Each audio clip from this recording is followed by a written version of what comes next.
तो यहाँ पे जीन फ्लो को समझाया गया है। जब माइग्रेशन होता है किसी भी पॉपुलेशन का, मतलब कि एक जगह पे बहुत सारा पॉपुलेशन है, 100% में से 20% पॉपुलेशन जो था वो कोई और प्लेस पे चले जाता है, तो जीन फ्रीक्वेंसी जो होता है उसके ओरिजिनल पॉपुलेशन होता है उसमें भी चेंज होता है एंड न्यू पॉपुलेशन वाले में भी चेंज होता है। मतलब कि न्यू जीन एलिल्स जो रहता है वो ऐड हो जाता है न्यू पॉपुलेशन में एंड लॉस्ट हो जाता है ओल्ड पॉपुलेशन में। तो वही यहाँ पे दिया गया है कि ये जीन फ्लो अगर कंटिन्यू होते रहता है, मतलब कि मल्टीपल टाइम होते रहेगा, तो इससे जीन माइग्रेशन होगा एंड जीन माइग्रेशन को ही बोलते हैं जीन फ्लो।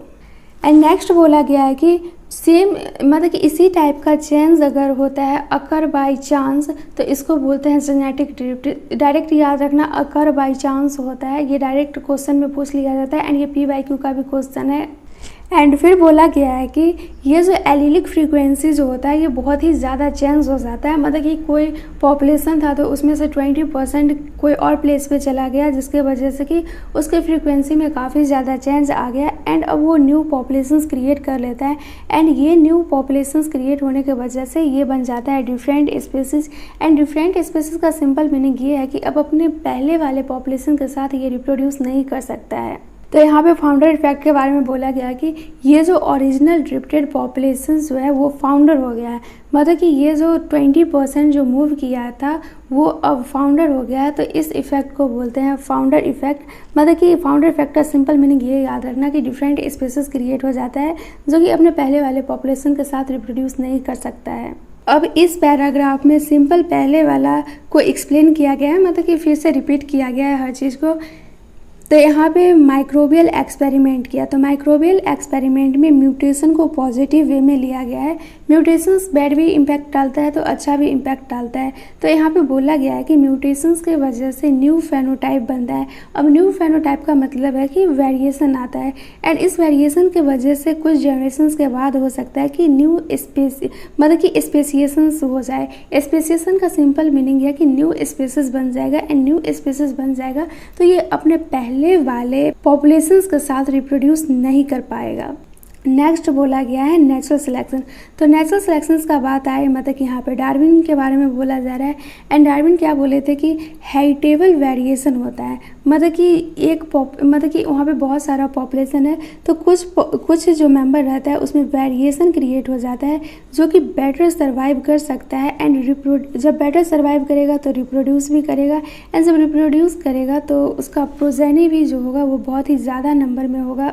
यहाँ पे समझाया गया है म्यूटेशन एंड रिकॉम्बिनेशन के वजह से वेरिएशन आता है एंड फिर बताया गया है कि जीन फ्लो और जेनेटिक ड्रिफ्ट के वजह से, मतलब कि जीन फ्लो और जेनेटिक ड्रिफ्ट का रिजल्ट ये होता है कि फ्रीक्वेंसी जो होता है जीन का वो चेंज हो जाता है एंड एलील भी फ्यूचर जनरेशन में, जिसको कि यहाँ पे बहुत ही अच्छा से समझा दी हूँ। तो यहाँ पे वेरिएशन के लिए वेरिएशन मतलब कि एवोल्यूशन, तो ये सब में सबको देख लिए तो फिर रिप्रोडक्टिव फिटनेस को क्यों छोड़े, मतलब कि नेचुरल सिलेक्शन को।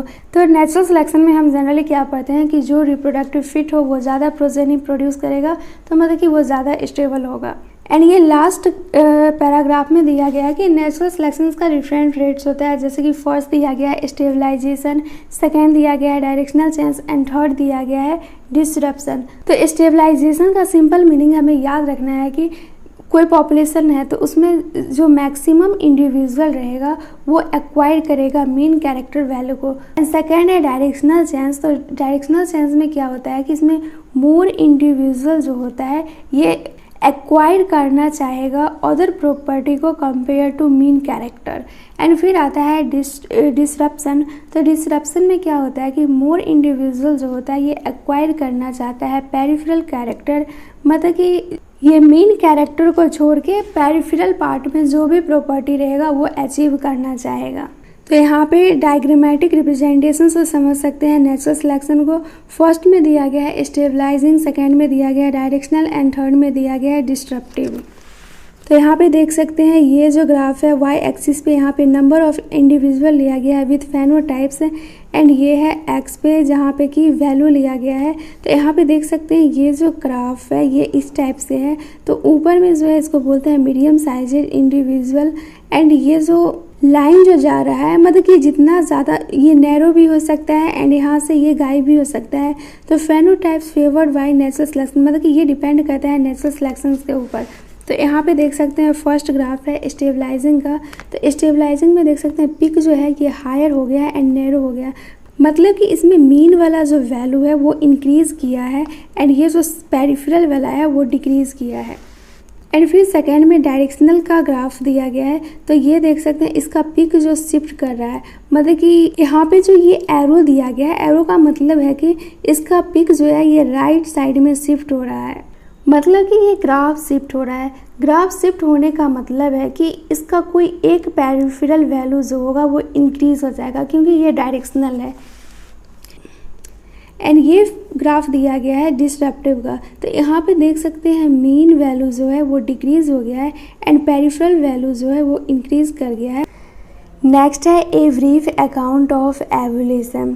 2000 million year ago first cellular life appear हुआ था अर्थ पे। एंड नेक्स्ट बोला गया है कि मैक्रो मॉलिक्यूल से कैसे सेल बना एंड ये सेल के चारों ओर कैसे इन्वेलप हुआ, मतलब कि मेम्ब्रेनियस इन्वेलप कैसे हुआ, ये अभी तक नहीं पता है। देखो यहाँ पे मैक्रो मॉलिक्यूल्स दिया गया है, तो मैक्रो मॉलिक्यूल्स कैसा होगा, जेंट टाइप का होगा। एंड ये जो सेल बनाता है तो कोई एक चीज़ थोड़ी ना सेल बना देगा, ये एग्रीगेट के फॉर्म में होगा, मतलब कि ग्रुप के फॉर्म में होगा। एंड मैक्रो मॉलिक्यूल्स जो होगा वो सेलुलर होगा नहीं, वो नॉन सेलुलर होगा, नॉन सेलुलर से फॉर्मेशन हुआ है सेल। एंड फिर यहाँ पे बोला गया है कुछ सेल जो होता है उसके पास एबिलिटी था उस टाइम कि वो रिलीज़ कर सकता था O2।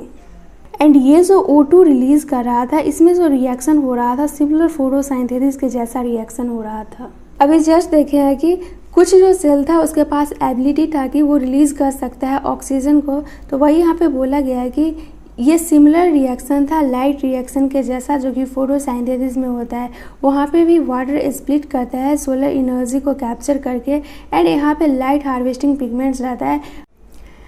एंड फिर बोला गया है कि धीरे धीरे सिंगल सेल ऑर्गेनिज्म से बन गया multi cellular organism. 500 million year ago invertebrates का फॉर्मेशन हुआ था जो कि एक्टिव था।